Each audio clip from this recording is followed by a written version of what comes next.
Assalamualaikum warahmatullahi wabarakatuh. Mungkin sekarang kita sudah jarang mendengar kisah inspiratif ini, atau bahkan sudah hampir dilupakan. Ini adalah kisah tentang bagaimana keteguhan dan keyakinannya menjadikan seorang perempuan mulia di sisi Allah Subhanahu wa Ta'ala. Dialah Siti Mashiitoh yang hidup pada zaman Fir'aun dan sekaligus menjadi pelayan yang mengurus anak-anaknya Fir'aun. Kisah Siti Mashiitoh ini diriwayatkan dalam hadis Ibnu Abbas radhiyallahu anhu. Ketika Rasulullah SAW berisra Mi'raj, beliau mencium aroma sangat harum. Penasaran, Nabi Muhammad SAW bertanya kepada malaikat Jibril, "Harum apakah itu, wahai Jibril?" Malaikat Jibril menjawab, "Itu adalah wangi dari kuburan seorang perempuan solehah bernama Siti Mashiitoh dan anak-anaknya." Siti Mashiitoh ini digambarkan sebagai sosok yang memegang teguh kebenaran dan keimanan kepada Allah Subhanahu wa Ta'ala. Kala itu, beliau menjadi pelayan dari Siti Asia, yaitu istri dari Fir'aun. Siti Mashiitoh bertugas mengurus anak Fir'aun. Seorang lagi yang dekat dengan Siti Mashiitoh bernama Hazakil. Ia adalah pembuat peti, tempat Nabi Musa belita ditaruh untuk kemudian dihanyutkan di sungai, dan kemudian Hazakil menjadi suaminya. Siti Mashiitoh dan suaminya ini sudah beriman pada Nabi Musa, namun mereka menyembunyikan dari Fir'aun. Namun suatu ketika, Mashiitoh menemukan suaminya telah meninggal dengan cara mengenaskan, yang ternyata dibunuh oleh Fir'aun karena ketahuan sebagai pengikut Nabi Musa alaihissalam. Siti Mashiitoh sangat sedih melihat kondisi suaminya, namun beliau bersabar dan berserah diri kepada Allah. Beliau berkeluh kesah ke istri Fir'aun, yaitu Siti Asia. Sang istri raja ini pun memberikan nasihat agar Mashiitoh dan anak-anaknya sabar. Namun, beliau bisa membaca isyarat dari Siti Mashiitoh yang beriman kepada Allah. Di akhir nasihatnya, Asia mengatakan bahwa selama ini dia juga beriman kepada Allah, tapi menyembunyikan di hadapan suaminya. Sepeninggalan suaminya, seperti biasa, Mashiitoh menjalankan tugasnya sebagai perias putri Fir'aun. Ada kisah sepele, tapi berdampak besar. Gara-gara sisir yang terjatuh, akhirnya terungkap jati diri Mashiitoh. Saat itu Mashiitoh sedang menyisir rambut anak Fir'aun. Tiba-tiba sisir dalam genggamannya terjatuh.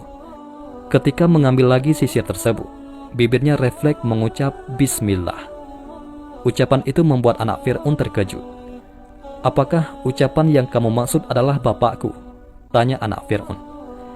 Siti Mashiitoh dengan jujur mengatakan bahwa maksud kata itu ialah Tuhan sesungguhnya, bukan ditujukan untuk Fir'aun, yaitu Rabbku, juga Rabb ayahmu, yaitu Allah, karena tiada Tuhan selain Allah, kata Siti Mashiitoh. Jawaban itu membuat anak Fir'aun tersinggung, berarti ada Tuhan lain kecuali bapaknya. Anak Fir'aun itu mengancam melaporkan keyakinan Mashiitoh tersebut kepada bapaknya. Namun Mashiitoh tak gentar, karena ia yakin Allah adalah Tuhan yang sebenarnya, bukan Fir'aun. Laporan anaknya membuat Fir'aun murka. Ia tidak menyangka pengasuh anaknya adalah pengikut Nabi Musa. Mashiitoh dipanggil, lalu ditanya oleh Fir'aun, "Apakah benar apa yang disampaikan anakku? Siapakah Tuhan yang engkau sembah selama ini?" Mashiitoh tidak mengelak tuduhan itu. Dengan tegas ia mengatakan, "Betul, bahwa tiada Tuhan selain Allah yang sesungguhnya menguasai alam dan isinya." Jawaban itu membuat Fir'aun semakin marah. Dia memerintahkan para pengawal menyiapkan minyak mendidih di dalam tembaga besar. Wadah panas itu menggodok Mashiitoh beserta anak-anaknya. Pemandangan itu disaksikan masyarakat luas. Sebelum dimasukkan ke minyak panas, Mashiitoh diberi kesempatan sekali lagi untuk memilih. Dia dan dua anaknya selamat jika mengakui Fir'aun sebagai Tuhan. Sebaliknya, nyawanya terancam jika tidak mau mengakui ketuhanan Fir'aun. Sebagai perempuan beriman dan meyakini Allah Subhanahu wa Ta'ala, Siti Mashiitoh tidak gentar terhadap ancaman Fir'aun. Beliau tetap yakin Tuhan yang sesungguhnya hanyalah Allah, bukan Fir'aun. Pendirian Mashiitoh semakin mempermalukan Fir'aun. Raja kejam itu memerintahkan pengawalnya melemparkan anak Mashiitoh satu persatu di hadapan ibunya, hingga yang terakhir, yaitu bayi yang sedang menyusu dalam pelukan Mashiitoh. Ibu mana yang tega menyaksikan satu persatu anaknya tergerus minyak panas. Ketika giliran bayi terakhir yang akan dimasukkan tembaga panas, Masyitoh sempat ragu. Namun kekuasaan Allah menciptakan bayi itu tiba-tiba bisa bicara.